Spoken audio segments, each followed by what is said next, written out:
Driving licence बनवाने के लिए काफी उलझन सी महसूस होती है, क्योंकि इसके लिए आरटीओ ऑफिस जो जाना पड़ता है और कभी कभी तो टाइम बचाने के चक्कर में इसको बनवाने के लिए किसी को एक्स्ट्रा पैसे भी देने पड़ जाते हैं। लेकिन अब ऐसा नहीं है। अब आप बिना आरटीओ जाए, बिना किसी को एक्स्ट्रा पैसे दिए हुए आप घर बैठे अपने मोबाइल फोन के माध्यम से अपना ड्राइविंग लाइसेंस बना सकते हैं, क्योंकि अब घर बैठे ऑनलाइन ड्राइविंग लाइसेंस बनाने का प्रोसेस काफी ईजी हो चुका है। वेलकम टू सीखो ऑफिशियल शो सरकारी सर्विसेज। तो चलिए शुरू करते हैं घर बैठे ऑनलाइन ड्राइविंग लाइसेंस को बनाने के प्रोसेस को और चलते हैं मोबाइल की स्क्रीन पर।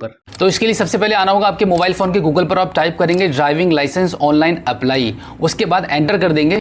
एंटर करने के बाद परिवहन.gov.in की वेबसाइट का पहला लिंक आपको दिखाई देगा। इसी लिंक पर आपको क्लिक कर देना होगा, जहां पे सबसे पहला वाला जो ऑप्शन आप देखेंगे ड्राइवर्स/लर्नर्स लाइसेंस, इस पर आपको जो मोर वाला ऑप्शन यहां पे दिखाई दे रहा है, इस पर आप क्लिक कर दीजिए। क्लिक करने के बाद स्क्रीन को थोड़ा सा ऊपर के साइड में स्क्रॉल करेंगे और यहां पे आप देख रहे हैं कि सेलेक्ट स्टेट नेम, यहां पे क्लिक करेंगे और यहां पे आपका जो भी स्टेट है, जिस भी स्टेट से आप बिलोंग करते हैं, उस स्टेट का नाम यहां से आप चूज कर लेंगे।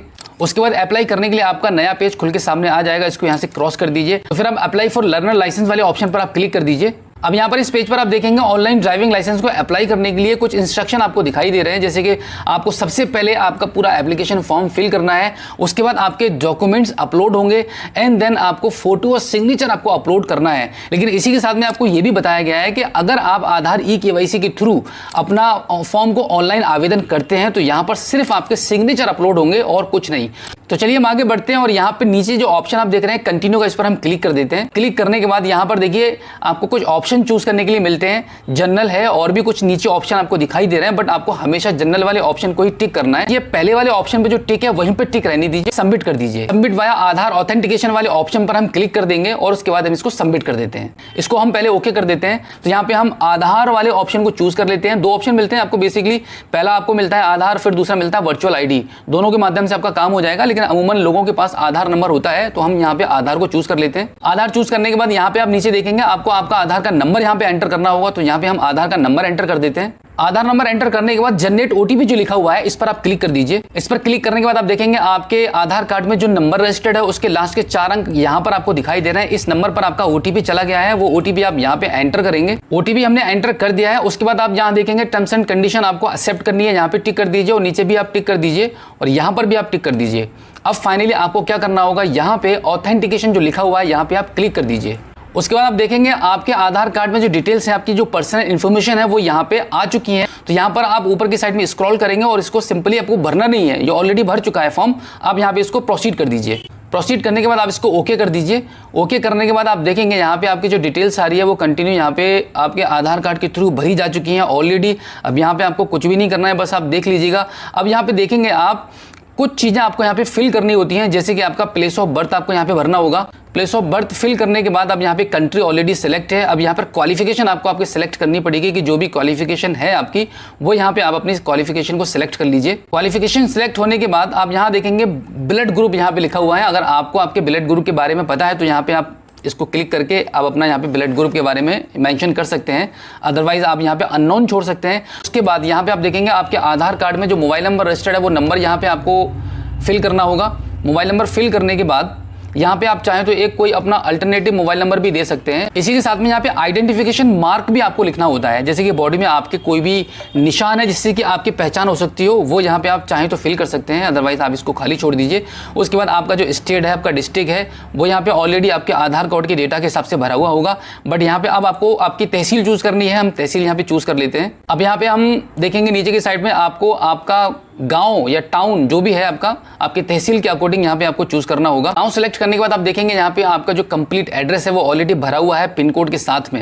अब यहाँ पर इसको आप थोड़ा सा ऊपर की साइड में स्क्रॉल करेंगे। उसके बाद आप देखेंगे यहाँ पे आपको आपका व्हीकल चूज करना पड़ेगा कि आप जो लाइसेंस बनवाना चाह रहे हैं, किस प्रकार का लाइसेंस बनवाना चाह रहे हैं, किस प्रकार का वाहन आप चलाएंगे। तो यहाँ पे motorcycle with gear non transport लिखा हुआ है, इसको आपको सेलेक्ट करना है। और इसी के साथ में अगर आपको 4 व्हीलर भी ड्राइव करनी है आपके ड्राइविंग लाइसेंस के थ्रू, तो फिर आपको लाइट मोटर व्हीकल यानी कि LMV पे भी चूज करना है और उसके बाद यहाँ पे आपको ओके कर देना है। ओके करने के बाद फिर से उसको ऊपर के साइड में थोड़ा सा स्क्रॉल करेंगे और यहाँ पे 0 सिलेक्टेड लिखा हुआ है, यहाँ पे क्लिक करेंगे और इन दोनों को यहाँ से आप सेलेक्ट करके इसको यहाँ से ओके कर देंगे। उसके बाद आप नीचे की साइड में आप देखेंगे डिक्लेरेशन के नीचे यहाँ पे ब्लू कलर में सेल्फ डिक्लेरेशन फॉर्म 1 लिखा हुआ है, तो इस पर आपको क्लिक करना होगा। इस पर क्लिक करने के बाद इस पेज पर आपसे कुछ सवाल इसके पूछे जा रहे हैं जिनका आंसर आपको यस और नो में देना है। तो हमने इन सभी इंस्ट्रक्शन को पढ़ के सही से इनका आंसर दे दिया है। उसके बाद यहाँ पे आई हियर बाई डिक्लेयर पर आप क्लिक करेंगे और फिर फाइनली अब हम इसको सबमिट कर देते हैं। सबमिट करने के बाद दोबारा से आपसे कंफर्मेशन मांगी जाएगी, इसको आप ओके कर दीजिए। ओके करने के बाद आप देखेंगे यहाँ पे जो सेल्फ डिक्लेरेशन का जो फॉर्म है वो आपका ओके हो चुका है, इसको आप ओके कर दीजिए। तो अब यहाँ पर सेल्फ डिक्लेरेशन फॉर्म 1 के नीचे आपसे पूछा जा रहा है कि क्या आप अपना कोई ऑर्गन डोनेट करना चाहते हैं। अगर चाहते हैं तो यस कर दीजिए और नहीं चाहते हैं तो नो कर दीजिए। उसके बाद यहाँ पे जो नीचे के साइड में जो कैप्चा कोड आप देख रहे हैं वो फिल करेंगे और सबमिट कर देंगे। सबमिट करने के बाद आपकी स्क्रीन पर एक छोटा सा पॉपअप आ जाएगा जहाँ पे आपको बताया जा रहा है कि आपने जो मोबाइल नंबर एंटर किया था और जो आधार कार्ड में लगा हुआ है, आपके इस नंबर को कम्युनिकेशन पर्पज से यूज किया जाएगा, तो आप इसको ओके कर दीजिए। अब आप यहाँ पे देखेंगे आपका जो एप्लीकेशन है वो एक्सेप्ट हो चुका है, इसको आप दोबारा फिर से ओके कर दीजिए। ओके करने के बाद दोबारा से कंफर्मेशन मांगी जाएगी कि are you sure to submit the details, फिर से ओके कर दीजिए।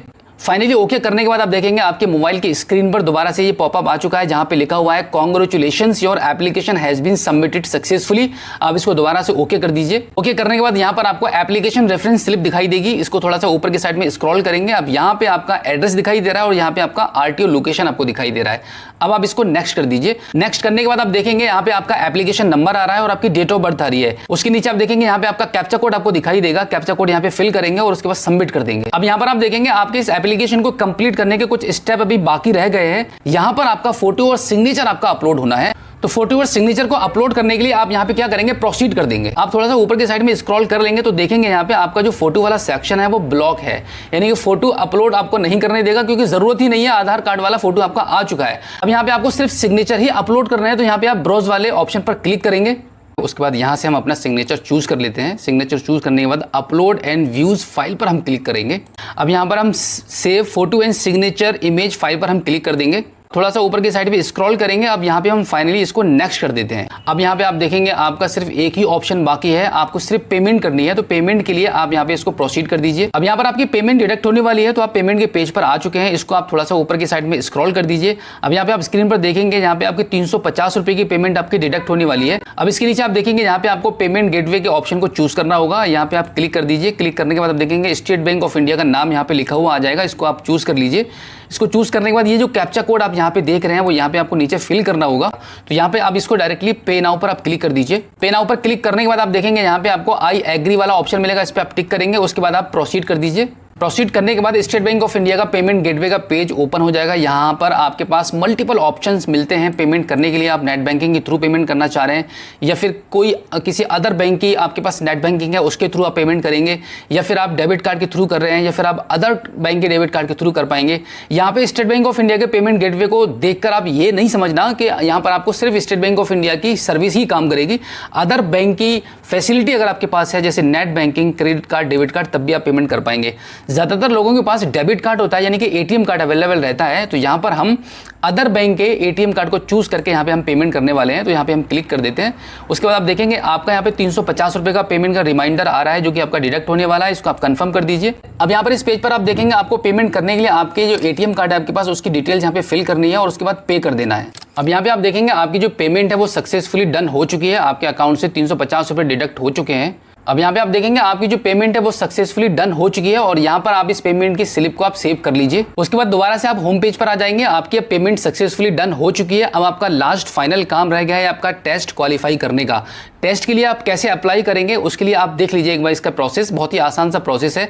आप थोड़ा सा ऊपर की साइड में स्क्रॉल करेंगे और यहाँ पे आप देखेंगे ऑनलाइन LL टेस्ट इंस्टॉल, ऐसे करके आपको यहाँ पे ऑप्शन मिलेगा, इसी पर आपको क्लिक करना होगा। उससे पहले कि देखिए एग्जाम में क्या क्या पूछा जाएगा, कैसे कैसे सवाल आएंगे, इसका एक ट्यूटोरियल यहाँ पे अवेलेबल है। उसके लिए आप यहाँ पे देख सकते हैं ट्यूटोरियल फॉर LL टेस्ट पर क्लिक करेंगे तो यहाँ पे आपको सारी जानकारी मिल जाएगी कि कैसे कैसे सवाल आपके आ सकते हैं। अभी हम आपको एक थोड़ा सा प्रोसेस करके दिखा देते हैं कि कैसे आप इसको अप्लाई करेंगे ऑनलाइन टेस्ट देने के लिए।